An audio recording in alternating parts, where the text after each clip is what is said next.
شاهنامه در شهر دوشنبه. ترجمه شاهنامه.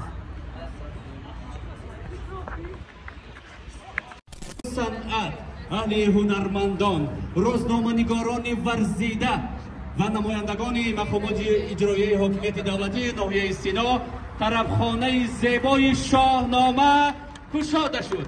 یک خرسک دوستان با خرسک‌های زیبای شما. سرفرازی کرده اکسون بلجان و دشتی جون.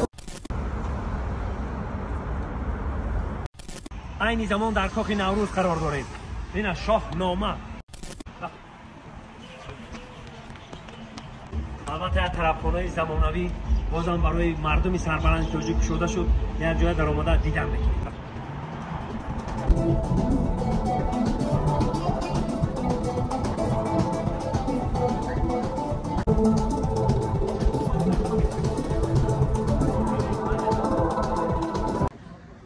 هنه برادران شاهنامه را دیدیم. یک طرفخانه بر هوا اینو تماشا کنید. علاوه ببرید.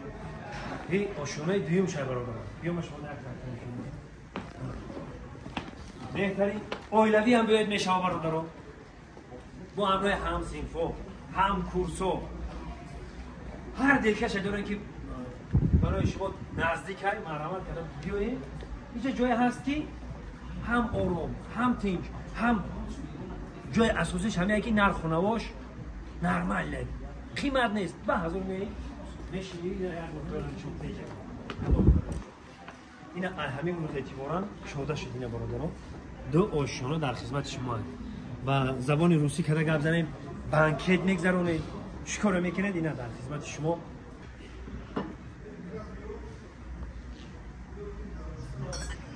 بهترین جای دلفرا جای هست که به هزار حلاوت میبریم. جای دلفرا، جای خشوع است. ببینید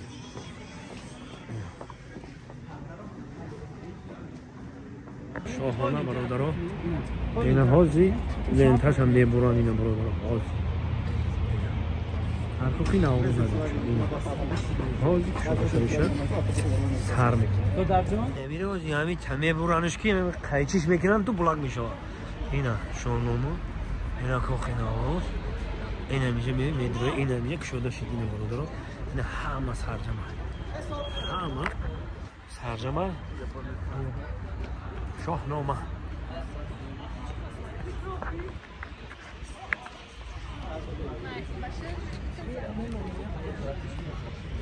این قیچی تیلوی خطیمی بردیان. دوستان گرامی، مهمانان ارجمند ایلازه در این فضای تنتنوی در این مکانی زیبای کاخ نوروز با اشتراک اهل فرهنگ و صنعت، اهل هنرمندان، روزنامه‌نگاران ورزیده و نمایندگان مقامات اجرایی حاکمیت دولتی ناحیه سینا طرفخانه زیبای شاهنامه گشاده شد. یک خرسک دوستان با خرسک‌های زیبای شما.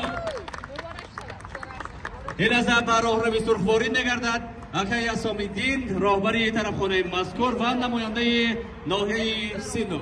همچنین مهمانان دیگر و راهروی سرخواری نگردد. علی فرهنگ، نرگس عبدالرحمانова، گلدسته امامی، سیاحت کریمова و پروینه عبدالرحمانova وارد میگردند. همچنین سید جلال مقسومov، دیزاینر ماهر، صافیه صوفیه و مدینه نظر و لیلی کریمova، بیژن صوفیان